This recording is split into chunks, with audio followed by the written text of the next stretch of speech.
সালাতুল হাজত নামাজটি আদায় করলে আপনার যে কোনো মনের আশা আল্লাহ পাক পূর্ণ করবেন, সুবহানাল্লাহ।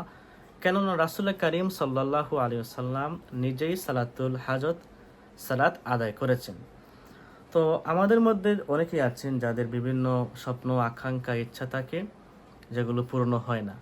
তবে এক্ষেত্রে আপনাকে লক্ষ্য করতে হবে আপনি যেই বিষয়টি চাচ্ছেন বা যে বিষয়ের প্রতি আপনার আকাঙ্ক্ষা, মনের আশা পূর্ণ হতে আপনি চাচ্ছেন, তো এই জিনিসটি আপনার জন্য প্রথমেই হালাল হতে হবে।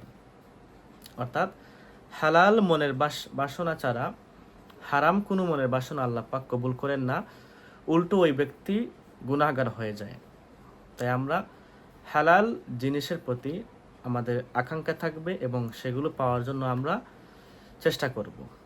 তো আপনার মনের আশা পূর্ণ হতে হলে আপনারা সালাতুল হাজত নামাজটি পড়তে পারেন।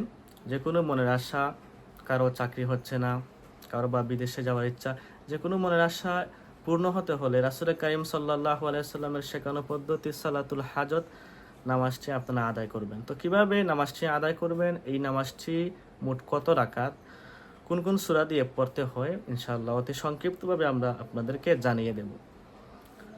সালাতুল হাজত নামাজটি অন্য সব নামাজের মতোই আপনারা আদায় করবেন, অর্থাৎ নির্দিষ্ট কোনো নিয়ম মাফিক নাই যে এই সূরা দিয়ে পড়তে হবে, ওই সূরা দিয়ে পড়তে হবে। সূরাতুল ফাতিহার পর আপনার যে সূরা ভালো জানা আছে, মুখস্থ আছে, আপনি সেই সূরা তেলাওয়াত করবেন। তারপর অন্য নামাজের মতো আপনারা 2 রাকাত নামাজটি শেষ করবেন। কোনো নির্দিষ্ট নিয়ম নেই, ধীরে ধীরে পড়ার চেষ্টা করবেন। আর এই নামাজটি 2 রাকাত, চাইলে আপনারা 4 রাকাতও পড়তে পারেন। তো নামাজ আদায় করার পর আপনারা দুরূদ শরীফ পড়ে আল্লাহর কাছে আপনার সেই মনের আশা মুনাজাতের মাধ্যমে ব্যক্ত করবেন, দোয়া করবেন। কান্নারত অবস্থায় দোয়া করলে খুব ভালো, আপনার দোয়াটি দ্রুত কবুল হয়ে যাবে ইনশাআল্লাহ। আর দোয়ার পূর্বে আপনারা অবশ্যই দুরূদ শরীফ পাঠ করবেন, কারণ দুরূদ শরীফ পাঠ না করলে আপনার সেই দোয়া ঝুলন্ত অবস্থা থেকে যায়, যা হাদিস থেকে পাওয়া যায়, আপনার সেই দোয়া কবুল হবে না। দুরূদ শরীফ পাঠ না করলে আপনাদের যে কোনো দোয়া কবুল হবে না। তাই আমাদের যে কোনো দোয়ার পূর্বে আমরা দুরূদ শরীফ পাঠ করব, ইনশাআল্লাহ সাথে সাথে আল্লাহ পাক সেই দোয়াটি কবুল করে নেবেন।